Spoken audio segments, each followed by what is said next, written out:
नमस्कार।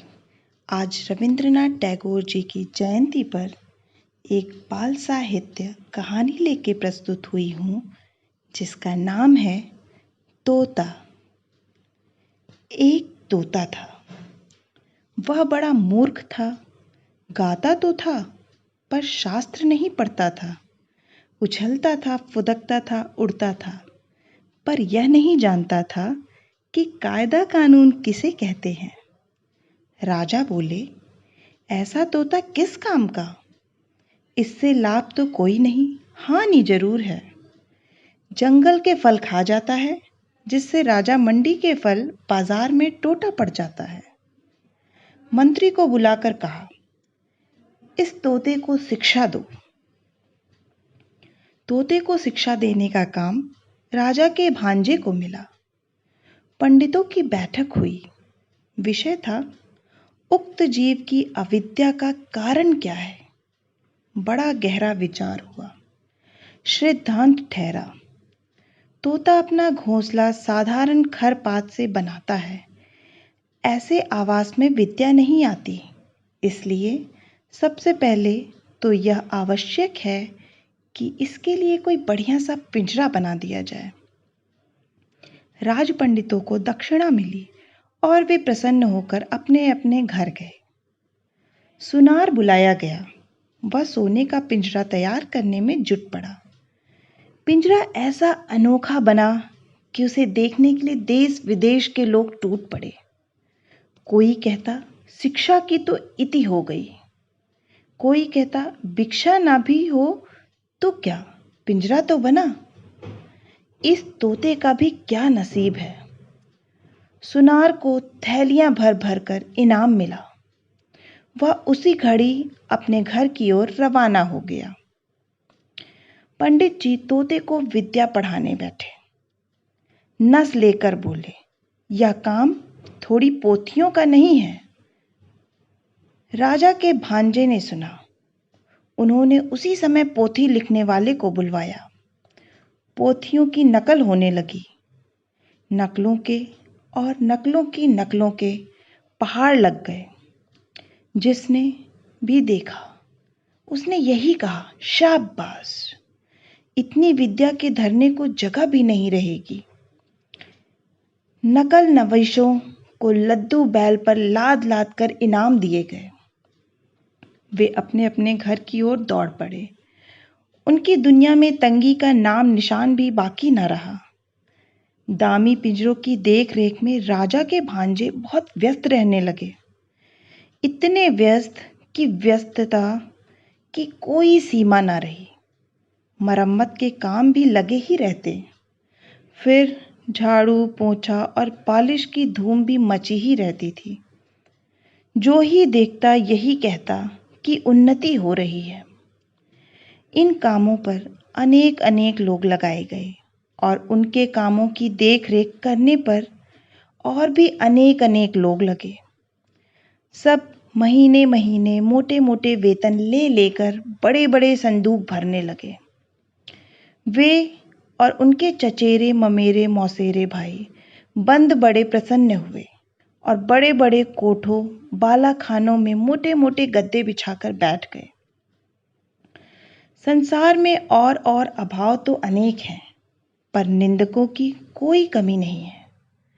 एक ढूंढो हजार मिलते हैं। वे बोले, पिंजरे की तो उन्नति हो रही है, पर तोते की खोज खबर लेने वाला कोई नहीं है। बात राजा के कानों में पड़ी। उन्होंने भांजे को बुलाया और कहा, क्यों भांजे, यह कैसी बात सुनाई पड़ रही है? भांजे ने कहा, महाराज, अगर सच सच बात सुनना चाहते हो तो सुनारों को बुलवाइए, पंडितों को बुलवाइए, नकल नवीसों को बुलवाइए, मरम्मत करने वाले को और मरम्मत की देखभाल करने वालों को बुलवाइए।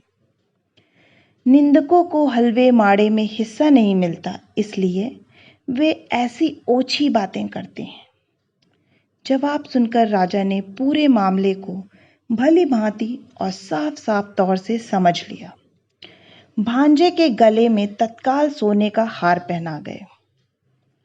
राजा को मन हुआ कि एक बार चलकर अपनी आंखों से यह देखें कि शिक्षा कैसे धूम धड़ाके से और कैसी बकटुक तेजी से साथ चल रही है। सो एक दिन वह अपने मुसाहबों, मोहलगों, मित्रों और मंत्रियों के साथ आप ही शिक्षाशाला में आ धमके।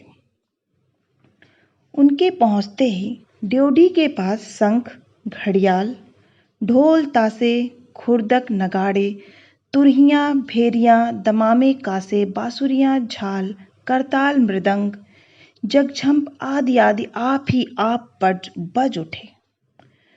पंडित गले फाड़ फाड़ कर और बूटियां फड़का फड़का कर मंत्र पाठ करने लगे। मिस्त्री, मजदूर, सुनार, नकल नवीस, देखभाल करने वाले और उन सभी के ममेरे, फुफेरे, चचेरे, मौसेरे भाई जय जयकार करने लगे। भांजा बोला, महाराज देख रहे हैं ना? महाराज ने कहा, आश्चर्य, शब्द तो कोई कम नहीं हो रहा। भांजा बोला, शब्द ही क्यों, इसके पीछे अर्थ भी कोई कम नहीं। राजा प्रसन्न होकर लौट पड़े। ड्योढ़ी को पार करके हाथी पर सवार होने ही वाले थे कि पास के झुरमुट में छिपा बैठा निंदक बोल उठा, महाराज आपने तोते को देखा भी है?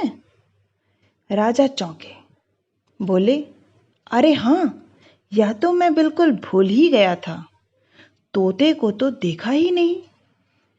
लौटकर पंडित से बोले, मुझे यह देखना है कि तोते को तुम पढ़ाते किस ढंग से हो। पढ़ाने का ढंग उन्हें दिखाया गया। देखकर उनकी खुशी का ठिकाना ना रहा। पढ़ाने का ढंग तोते की तुलना में इतना बड़ा था कि तोता दिखाई ही नहीं पड़ता था। राजा ने सोचा, अब तोते को देखने की जरूरत ही क्या है, उसे देखे बिना भी काम चल सकता है। राजा ने इतना तो अच्छी तरह समझ लिया कि बंदोबस्त में कोई भूल चूक नहीं है। पिंजरे में दाना पानी तो नहीं था, थी सिर्फ शिक्षा, यानी ढेर की ढेर पोथियों के ढेर, ढेर के ढेर पन्ने फाड़ फाड़ कर कलम की नोक से तोते के मुंह में घुसेड़े जाते थे। गाना तो बंद हो ही गया था, चीरने चिल्लाने के लिए भी कोई गुंजाइश नहीं छोड़ी गई थी। तोते का मुंह ठसाठस भरकर बिल्कुल बंद हो गया।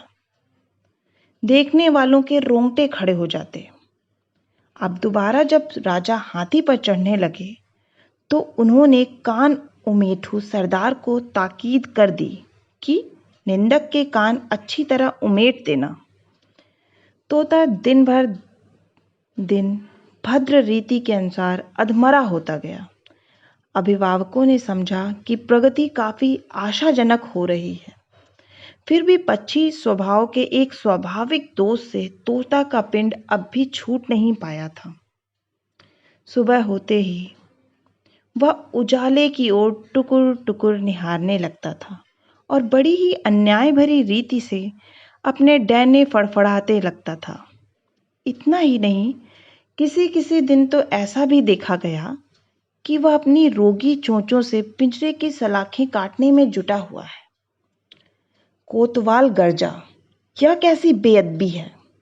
फौरन लुहार हाजिर हुआ, आग, भाती और हथौड़ा लेकर। वह धम धम लोहा पिटाई हुई कि कुछ न पूछिए। लोहे की सांकल तैयार की गई और तोते के डैने भी काट दिए गए। राजा के संबंधियों ने हांडी जैसे मुंह लटकाकर और सिर हिलाकर कहा, इस राज्य के पक्षी सिर्फ बेवकूफ ही नहीं, नमक हराम भी हैं। और तब पंडितों ने एक हाथ में कलम और दूसरे हाथ में बर्छा ले लेकर वह कांड रचाया जिसे शिक्षा कहते हैं। लुहार की लुहसार बेहद फैल गई और लुहारिन के अंगों पर सोने के गहने शोभने लगे और कोतवाल की चतुराई देखकर राजा ने उसे सिरोपा अता किया। तोता मर गया। कब मरा इसका निश्चय कोई भी नहीं कर सका। कमबख्त, निंदक ने अफवाह फैलाई कि तोता मर गया। राजा ने भांजे को बुलवाया और कहा, भांजे साहब, यह कैसी बात सुनी जा रही है? भांजे ने कहा, महाराज, तोते की शिक्षा पूरी हो गई है। राजा ने पूछा, अब भी वह उछलता फुदकता है? भांजा बोला, अजी, राम कहिए, अब भी उड़ता है? न, कतई नहीं। अब भी गाता है? नहीं तो। दाना न मिलने पर अब भी चिल्लाता है? ना। राजा ने कहा, एक बार तोते को लाना तो सही, देखूंगा जरा। तोता लाया गया। साथ में कोतवाल आए, प्यादे आए, घुड़सवार आए। राजा ने तोते को चुटकी से दबाया। तोते ने ना हाँ की ना हूँ की। हाँ, उसके पेट में पोथियों के सूखे पत्ते गड़गड़ाने जरूर लगे। बाहर नव वसंत की दक्षिणी बयार ने, नव पल्लवों ने अपने निश्वासों से मुकुलित बन के आकाश को आकुल कर दिया। यह थी कहानी तोता।